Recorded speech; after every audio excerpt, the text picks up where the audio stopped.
Hello, everyone. So today marks the beginning of a new unit. We have been talking thus far first about American Protestantism, which is the largest religious affiliation in the United States at this point, and then about new religious movements that arose in North America during the 19th and 20th century.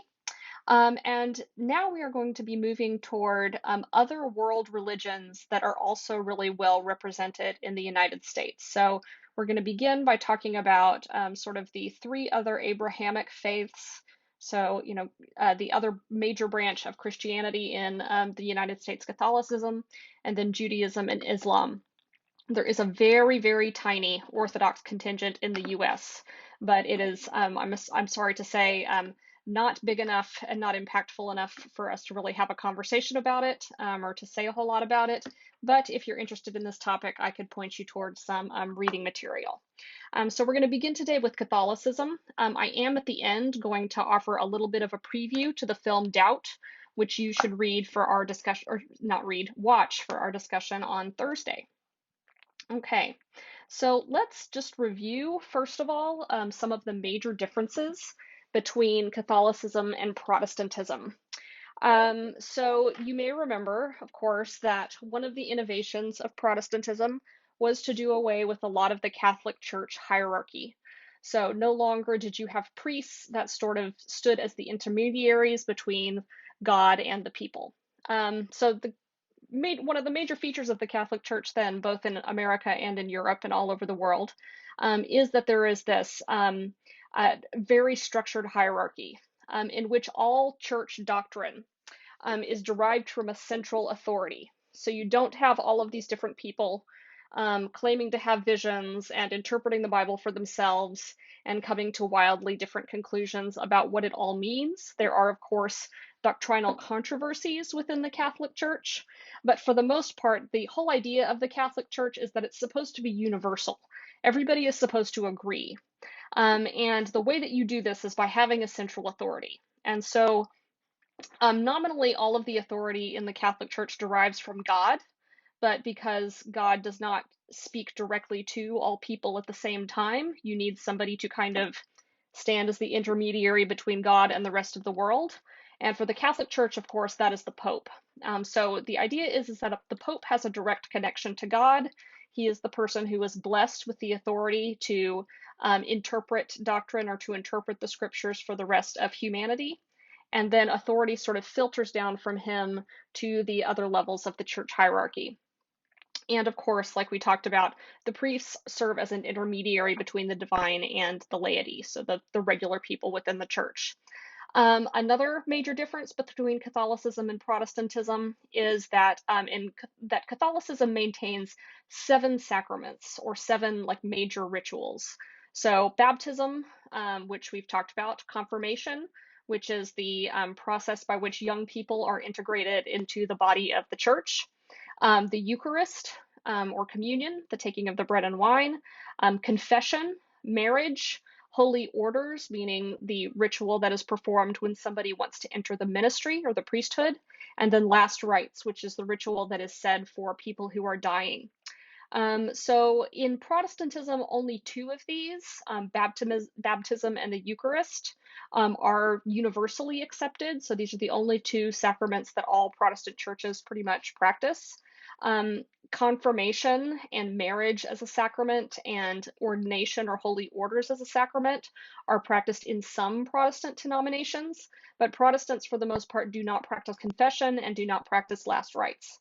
So what this should sort of tell you is that in Catholicism, the daily practice of faith, the daily practice of religion is much more formalized and ritualized. So you have Catholics who will attend church, multiple times a week, in order to attend mass or in order to go to confession. It kind of depends on how devout people are. But in general, Catholic observance tends to be much more formalized and revolves much more around ritual than in Protestantism, where the daily practice of faith is much more individualized and based on sort of your own personal relationship to faith and to God. So this is a map here of the distribution of Catholics throughout the United States. So the darkest blue states are the ones with the highest density of Catholics, and you can kind of see how the density of Catholics is concentrated in the Northeast, and also in the Southwest, and to a lesser extent in the Midwest. And this is because concentrations of Catholics tend to follow patterns of immigration. So up here in the Northeast, you had a lot of immigrants in the 19th century from Ireland and Italy. In the Midwest, in the 19th and early 20th century, you had lots of immigrants from Germany and from Scandinavia. And then, of course, in the Southwest, we have lots of immigrants from Central and South America. This doesn't mean that all of the Catholics who ever were in the contiguous United States were immigrants. There are cases of, you know, many parts of the United States were actually originally colonized by other European powers, not by England. And in particular, the early European colonizers of the West, so of the Western states, California, Nevada, Arizona, New Mexico, Texas, etc., were from Spain.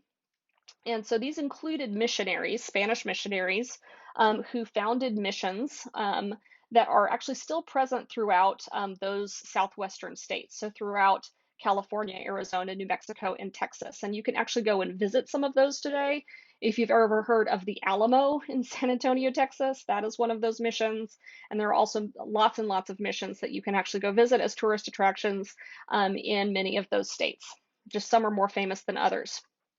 One of the few North American saints is actually a monk named San Junipero Serra, who was known for planting a lot of missions in California, and there are lots of streets actually named after Junipero Serra in throughout California. So if you ever go visit San Francisco, and especially sort of the northern part of the state, you see his name pretty much everywhere.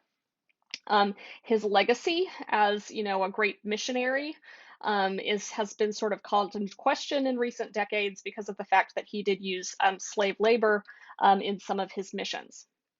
So this is all just to say that there have been Catholics in North America since the early days of the conquistadors, since the early days of European colonizers. And this period in American history is described in a really beautiful novel by Willa Cather called Death Comes for the Archbishop. It is a book that I considered for this class. So if you would like to read a book for your first field report and you haven't done it already, then this wouldn't be a bad choice. Or if you want to talk about Catholicism in a final project or something like that, this is a really lovely book, so I definitely recommend it. So after the original European colonization, however, like I said, the story of Catholicism in America is largely an immigration story. And that story can kind of be told in several chapters or several waves of immigration. So the first important one occurs in the middle of the 19th century, and it involves largely Irish immigrants to the United States. So you can see here in this table that in the decade of the 1830s, immigration from Ireland picks up and becomes close to 1 million people during the 1850s. And the reason for this, of course, is the Irish potato famine during the 1840s and the 1850s. This is an event that a lot has been written about. Again, if you're interested in this, I can recommend some reading material, but just to briefly summarize, because of the way that land ownership and agriculture were set up in Ireland, which was being colonized by England during this time, most Irish subsistence farmers could only plant one crop that would provide enough food for their families to eat. And that was a particular kind of potato.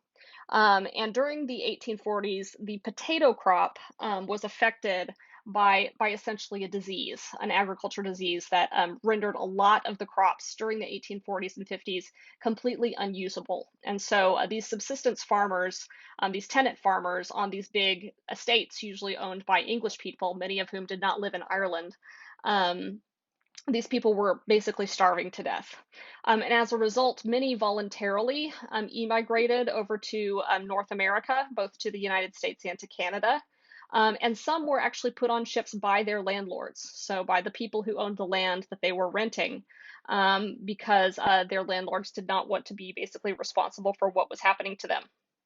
So you had lots of very impoverished, very malnourished Irish people arriving on the other side of the Atlantic during this period. They tended to have pretty poor living conditions. Again, these were mostly subsistence farmers. They were being dropped off in places like New York and Boston, and where there's not a lot of farming to do. Many of them were illiterate.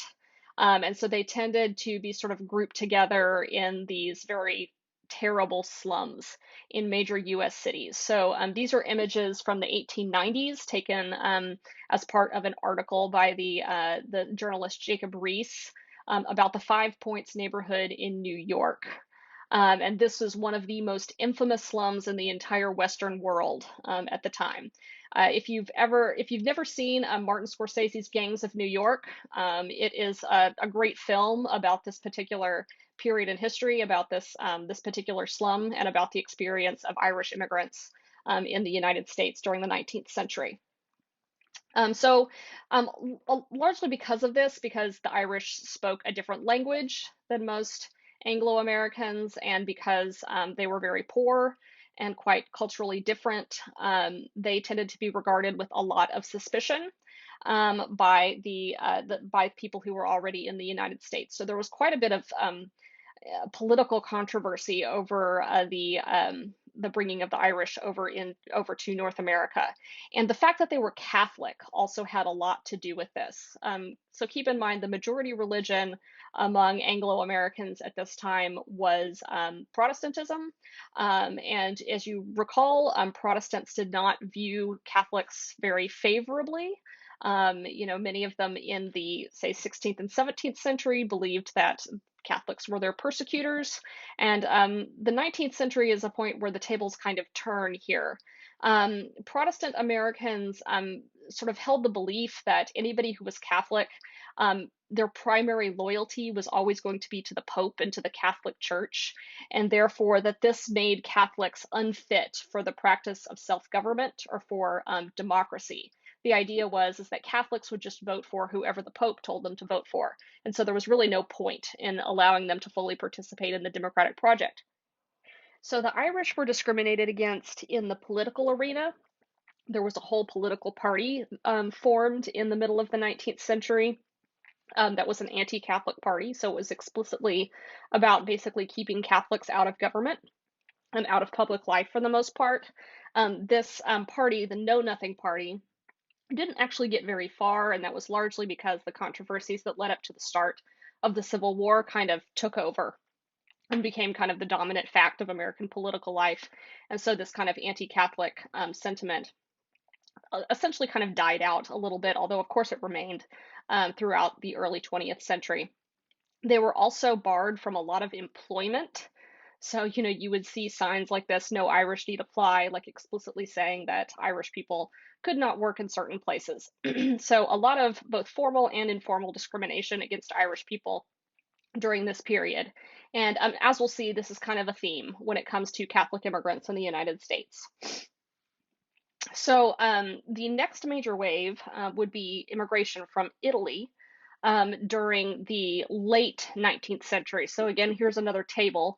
And you can see that in 1880, Italian immigration to the United States jumps up from 4 figures to 5 figures. And then by 1900, it's jumped up to 6 figures. And that persists until the First World War breaks out, basically. And this is due to a number of complex economic and political factors in Italy at that time that I'm not going to go over here. But basically, just say that in the late 19th century, in the early 20th century, you have a pretty massive wave of immigrants over from Italy to the United States. And the Italian immigrants encounter a similar type of discrimination against themselves as the Irish immigrants. And again, the fact that they are Catholics has a whole lot to do with this. And then during the Second World War, the fact that one of the Axis powers, one of the belligerents, is Italy, contributes to this even further. So, this is a poster that was put up in certain public areas in a particular American community during the Second World War, basically saying that anybody of German, Italian, or Japanese nationality is subject to a kind of special curfew. So there's discrimination against Italian Catholics for quite a while, well into the middle of the 20th century. um, from the middle of the 20th century on, however, kind of the nature of American immigration begins to change. And the nature of the way in which these different groups are perceived begins to change. So during the late 19th century, the people who could sort of properly be called like white people, who were considered part of the ethnic majority in the United States, were people whose origins were from England, from Scotland, from Northern Europe, so the Netherlands, maybe Germany, um, France, etc., whereas Irish and Southern Europeans, Spanish, Italians, Greeks, etc., and Eastern Europeans were not really viewed as being part of the same group. And again, this is partly because of cultural difference and partly because of religious difference. But I mean, it was thought that the Irish, for example, were literally another race. And in fact, the way in which they were depicted in a lot of sort of racist demonstrations is in many ways similar to the way that Black people were caricatured during the 19th century. So at the top here, like you have an example of a political cartoon in which an Irish person is represented as a monkey. And this was also a common way that Black people were represented during this very same period. So the Irish were viewed as racially other. um, the process by which Irish people came to be regarded as just another kind of white person is fairly complicated. The story of it is told in a couple of different history books. Probably the most famous is Noel Ignatiev's How the Irish Became White. So if you're interested in this topic again, you can kind of check this out. But the point is that by the middle of the 20th century, most Europeans were regarded by Anglo-Americans as basically all part of the same ethnic group. And that is at least partly because the demographic makeup of the United States was beginning to change once again. So these two tables kind of demonstrate that. So during the late 19th and early 20th century, there were actually laws in place that prevented immigrants from coming from particular parts of the world, so particularly Asia. All right, there were actually laws put in place to try to keep Asians out of the United States and prevent Asian people from gaining citizenship. And so because of this, most of the immigration that you see, most of the foreign-born population in the early 20th century comes from Europe. So you can see Germany, Russia, Ireland, Austria, Hungary, etc. Okay. In the 1960s, the law is changed in order to allow for, and this is largely as a result of, the Civil Rights Act and all of that. But there is an immigration act that is passed that allows for more immigration from these other parts of the world, such that by 2017, we see that most immigrants to the United States are from Asia or from Mexico or other parts of Latin America. That is contributing to some changes in the demographic makeup of the US, also the religious makeup of the US. But as you can see, like one of the biggest groups here is people from Mexico and Latin America. And these people, again, tend to be primarily Catholics, which means that the nature of American Catholicism is also changing, because Catholicism, as it is practiced in Central and South America, is a little bit different from the way that it is practiced in Europe. So, for example, one of the major differences between Catholics and Protestants is that Catholics also revere the Virgin Mary as the Mother of God. Okay, in Protestantism, Mary is not somebody particularly special. Also, the Catholics have a lot of saints, and the Protestants don't venerate saints in any way, shape, or form. They would consider veneration of Mary or veneration of saints to be a form of idolatry or idol worship. But in Catholicism, Mary is venerated, sometimes almost on par with Jesus himself. And with this wave of immigration from Central and South America, we see the importation of a lot of traditions of Latin American Catholicism. A great example of this is the tradition of La Virgen de Guadalupe. And this is traced back to a kind of myth that originates again with kind of the original Spanish conquistadors in Central America. So there was this priest named Juan Diego, who was thought to be the first native saint from the Americas. Juan Diego was an indigenous person who was also a Catholic priest. And in 1531, he received a vision from the Virgin Mary, in which the Virgin Mary asked him to build her a church in this place. And what is remarkable about this vision is that the Virgin Mary spoke to him in his native language, in Duatl, and not in Latin or in Spanish. She spoke to him in his own language, which kind of cemented this close relationship for him and the people who came after him um, between the native people and this vision of the Virgin. So Juan Diego went to the Archbishop with his vision and said, "The Virgin Mary wants me to build a church," and the Archbishop is, of course, somewhat skeptical about his story.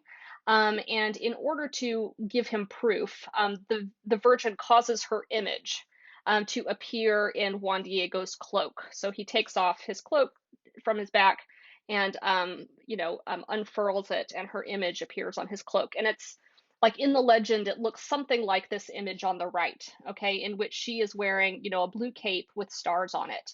And this is known as the La Virgen de Guadalupe, the Virgin of Guadalupe. And she becomes sort of like it's an important nationalist symbol for a lot of people in Mexico. This is seen as the Mexican or, sort of the Latin American representation of the Virgin, although it is primarily a Mexican tradition. And as such, like shrines to the Virgin and the tradition of La Virgen de Guadalupe, you can see this throughout the places where people from Mexico have settled in the United States. So Texas, of course, used to be part of Mexico. Um, and so we can see this in just like even just the churches that are in Texas. So this is my hometown of Dallas, Texas, and this is the main parish cathedral in Dallas. So this is where like this is the main church. This is the main church for this area, for this city, and it is dedicated to La Virgen de Guadalupe. It's the cathedral shrine of the Virgin. In addition to these sort of Latin American Catholic traditions, you also see some of this, mixing together of Catholicism and pre-colonial religious practices. And probably the most famous of these is Dia de los Muertos, which is a Mexican celebration that again blends folk religion from pre-colonial times with Catholicism. And it's probably, again, most famously depicted in the film Coco, which I'm guessing a lot of you have seen. But again, not a bad topic for a first field report if anybody still has yet to do that.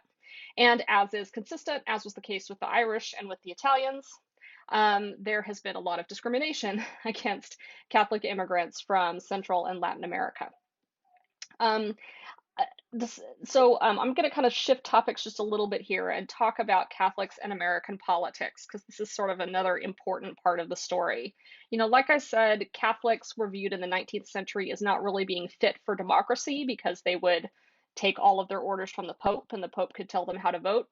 And so for a really long time, it was kind of unthinkable for a Catholic to hold high political office, particularly the office of president. Al Smith was the first one to try in 1928. He was not successful. But the first American Catholic president was elected in 1960, and that was John Kennedy. But now it's very, very common to have Catholics in high public office. So like Joe Biden is a Catholic, and he's a Democratic president. And on the left here, this is Rick Santorum. And Rick Santorum is a prominent Republican former senator who also won the Iowa caucus in 2012. That was the election where Mitt Romney, the Mormon, wound up being the Republican nominee. So there's more religious diversity in both major parties now, or at least diversity among Christians. And as this should sort of show, Catholics can be both Republicans and Democrats. So the Pew Religious Survey from 2014 showed that there are roughly equal numbers of Republican and Democratic Catholics. There's not and there's a substantial independent cohort. So Catholics, you can find very, very liberal Catholics, and you can find very, very conservative Catholics, and plenty in between. So in terms of the political makeup of American Catholicism, it's not uniform. And I would just note that there's something kind of remarkable about this. Conservative evangelical Protestants in America are almost uniformly Republicans. And you would not expect that of a religious movement that is kind of all about individualism and getting rid of hierarchy and all of that. Whereas the very hierarchical Catholics are pretty politically diverse. You can find lots of different opinions about things among Catholics. Um, for example, like when it comes to particular issues, there are Catholics who fall, when it comes to things like government aid to the poor, which is considered to be a major dividing line in American politics. You have Catholics who say that government aid does more harm than good, and you have lots of Catholics who say does more good than harm. They're pretty evenly split there. And even on hot button cultural issues, you have like abortion. You have Catholics who say abortion should be legal in all or most cases, and Catholics who say it should be illegal in all or most cases. So again, Catholics are almost evenly divided within the American political spectrum. You can find Catholics all over the place in this regard. There was, by the way, a pretty famous television series, American television series, that ran in the early part of the 2000s called The West Wing, which depicts an American Catholic president played by Martin Sheen. And his religion is a pretty big part of that show, so pretty big part of that series. So if you're looking for something to binge watch and you're kind of interested in American politics, this isn't a bad way to go. So now I'm going to shift gears just a little bit and talk about some of the features of American Catholicism that we really see in the film Doubt, which again, you're going to watch for Thursday. So one of these is the Catholic tradition of education. So back in the 19th century, you had these waves of immigrants from places like Ireland, and they brought many priests over with them at the same time. So there were priests and bishops and archbishops in the United States. And initially, the children of these immigrants were all sent to just regular American schools. And they quickly began to notice that in regular American schools, Bibles were distributed and prayers were said. But the commentaries in a lot of those Bibles, kind of the extra footnotes and stuff, tended to present a very Protestant view of things.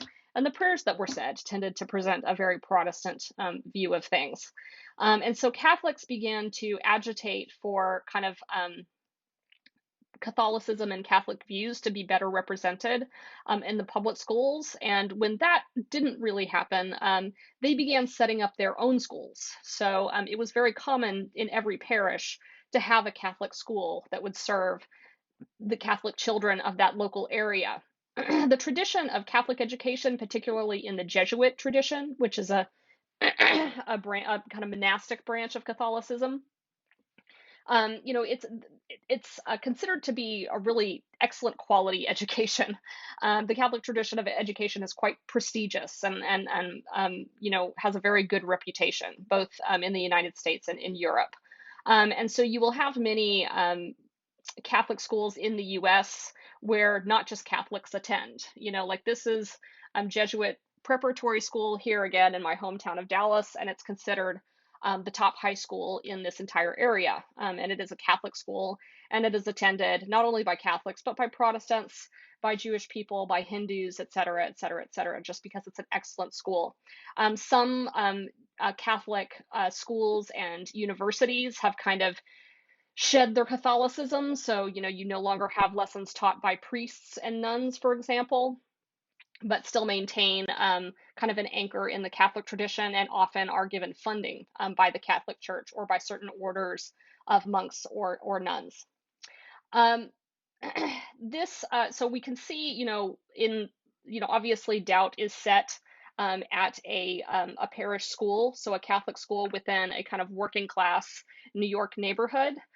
So that is the setting for the whole thing. And very often, because these schools charged very low or in some cases no tuition, they could be afforded by many working class families in that district. So they were sort of set up in order to be accessible to regular people, to everyday people, and not just to the wealthy.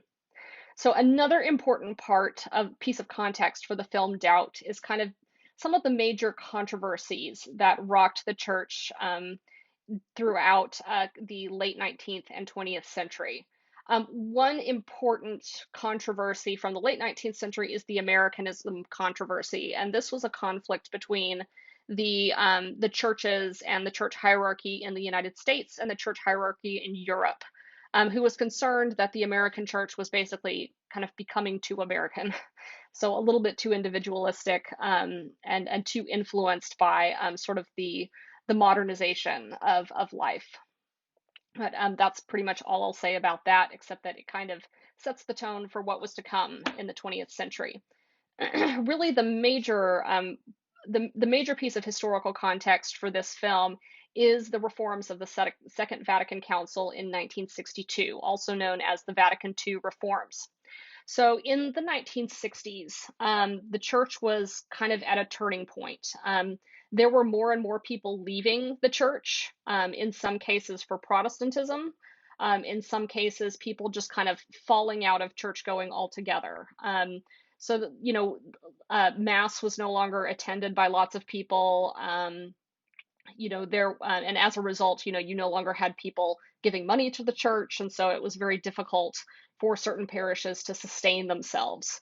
And the Second Vatican Council got together to consider ways in which the church might adapt more to modern life. And like the reforms they came up with have now become like so normalized within Catholicism that it's hard to imagine that there was a time before them. So, for example, an important reform is that the altar in front of the church was turned to face the people. Before the Vatican II reforms, the altar was turned away. So the priest would be conducting the rites, would be conducting the Mass with his face turned away from everybody, faced towards the cross, faced towards the altar, faced towards God. Now the priest is turned around and he is giving a sermon just like a Protestant minister. And in fact, he is doing it in people's own language. And that was the second major reform of the Vatican II Council. So that sermons were preached in the vernacular. So again, instead of giving the Mass just in Latin, which was the way it was done before, it would be done in English, in German, in Russian, etc. And this was really controversial. I mean, much like the publication of the Bible in vernacular languages during the Reformation, this was a really big deal. And the idea here is that it was supposed to bring the priest as the representative of the church and the representative of God closer to the people so that they would be face to face and interacting with one another. That there would be more of a warmer relationship, that the church would feel more accessible. And then there were kind of other concessions made to modernity. So women were no longer required to cover their heads, which used to be the practice in Catholic churches. You can see this is a screenshot from the first scene of Doubt. And you can see some of the older women are still wearing hats. And this is, again, kind of a vestige of the pre-Vatican II times. And of course, all the nuns have their heads covered in this film. And the importance of religious liberty was recognized. So the importance of people being able to kind of have their own conscience, follow their own conscience, is recognized as a result of the Vatican II reforms. So, like I said, this was deeply controversial, as you can probably guess, for a church that is so steeped in tradition and so steeped in hierarchy. And we can see that tension between the old world and modernity playing out in this film. So as you watch it, kind of keep an eye out for these signs of kind of an older way of doing things colliding with the new. In this film, at the center of the film are these two nuns, one played by Meryl Streep and one played by Amy Adams. And Meryl Streep kind of represents the older way of doing things, and Amy Adams a newer, more progressive way of doing things. So keep an eye out for those sort of things. At the same time, even though the Catholic Church was reforming, it maintained a lot of its traditions. And of course, the big one is its hierarchy. So you may have heard the term archbishop, cardinal, etc., kind of tossed around. Here's a chart that should kind of help you figure out how everything relates. So in the Catholic hierarchy, the Pope is at the very top, and the Pope is in charge of the whole world. Okay, the Pope is considered to be the direct spiritual descendant of the Apostle Peter, who was the apostle who was closest to Jesus and who in the book of Acts is sort of given the authority to speak for God, basically. And below the Pope are the cardinals. And so, when a new Pope is being chosen, the cardinals all get together in the Vatican and pick him. And, the smoke goes up and everything. You've seen it on TV. So the cardinals are in charge of the church itself. So the Pope is in charge of the whole world. The cardinals are sort of in charge of the administration of the church. So they're kind of like the cabinet members. Then under them, you have the archbishops who are in charge of particular archdioceses. So that might be an entire country or a section of a country. You have the bishops who are in charge of a smaller unit called the diocese. And you have the individual priests who are in charge of the smallest unit, which is the parish. And below them, you have, other people like deacons who would be a little bit lower than priests. And then you have the monks and the nuns, and you have the lay people, the laity. So just the regular Catholic worshiper. And this hierarchy is also depicted very heavily in this film. We have a lot of scenes that emphasize the way in which these different elements relate to one another. So in the parish, the priest is the guy in charge. And again, in this first scene, in which Philip Seymour Hoffman, who plays the priest here, is conducting the service. There are lots of sort of signals being sent through the filmmaking about the status that the priest holds. If you notice, you'll notice that in the long shots that show the entire church, the entire cathedral, he is the light source. The light source comes from the front of the church, where God is. He is standing up where God is, and everybody else is looking up at him. You will also have scenes that emphasize the hierarchy that exists between him and the nuns. And the nuns, of course, are back here in this scene with the children. Meryl Streep's character is the one who is sort of policing all the children's behavior. And she is, of course, always wearing this black habit that contrasts so dramatically with the way that Philip Seymour Hoffman is dressed in this scene, in these beautiful green and yellow robes. He is all in color, he is all in light, and she is in darkness. Um, you'll also see it in scenes in which these characters are interacting with one another. Like, for example, there is a scene in which they go to meet in her office, and Philip Seymour Hoffman, as the priest, gets up and sits at her desk, sort of usurping her position of authority as a way of demonstrating that he is the one who is in charge. And you can see, that in every case he is above them, even though this is a story about conflict between them, and in which Meryl Streep, according to a certain interpretation, could be said to be persecuting him. He is the one who is endowed with authority. There is also a great scene in which the monks and the nuns are eating, or the priests and the nuns are eating dinner, and we can see the contrast between the two of them. That the nuns, their food is not nearly as good, and they're eating all in silence, while the priests are laughing and enjoying, really, really excellent food and wine together. So these are things to pay attention to. And in our discussion thread, I'm going to ask you guys to look for additional scenes that sort of demonstrate this concept of hierarchy within the film.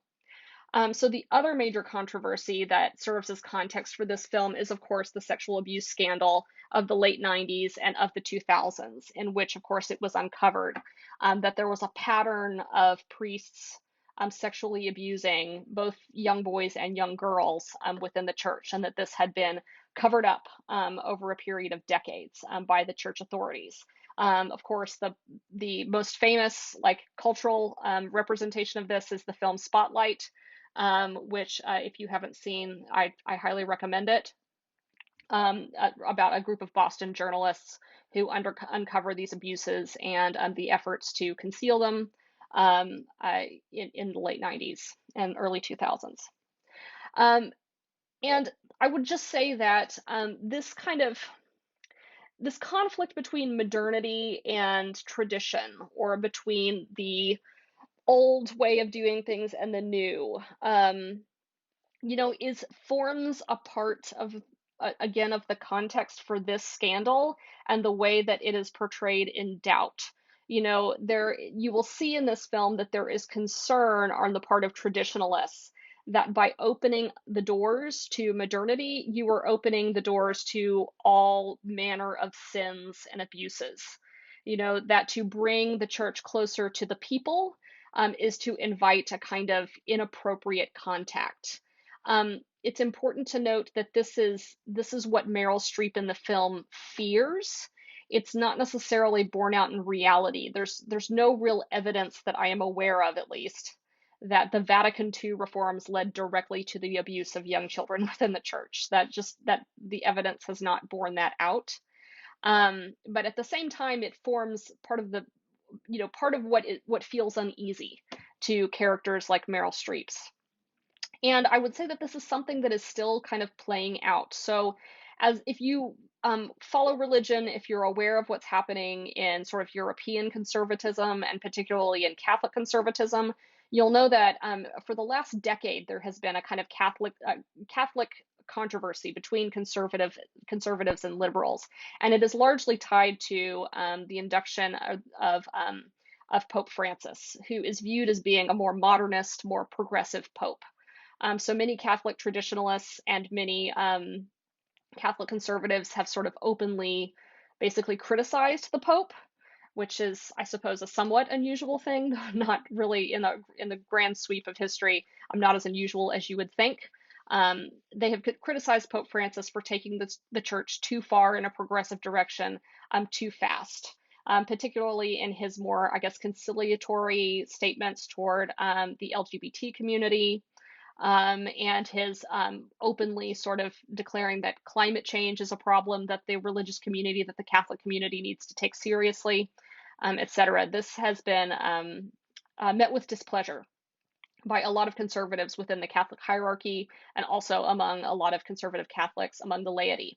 It might seem in some ways that John Patrick Shanley, who was is a Catholic from an Irish family, Irish American family, who grew up, during the period that's kind of depicted in this film. It might seem like John Patrick Shanley is using that past to kind of reflect on these more modern problems.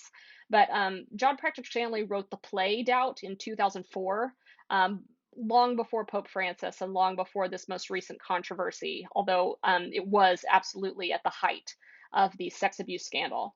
And so, but it's just a kind of it's not a demonstration of what Shanley was inspired by, but perhaps just an indication that these are controversies. These controversies about modernity versus tradition are ones that have gone on for a long time and probably will simply continue in Catholicism more broadly and within American Catholicism specifically. So I'm going to give you a little bit more time on today's discussion thread because I would like you to go ahead and watch the film Doubt and identify maybe some scenes in which the concepts that I've talked about in this lecture show up. And then I will allow the group leaders to kind of discuss the plot of the film and the themes of the film on Thursday. So I'll see you all then.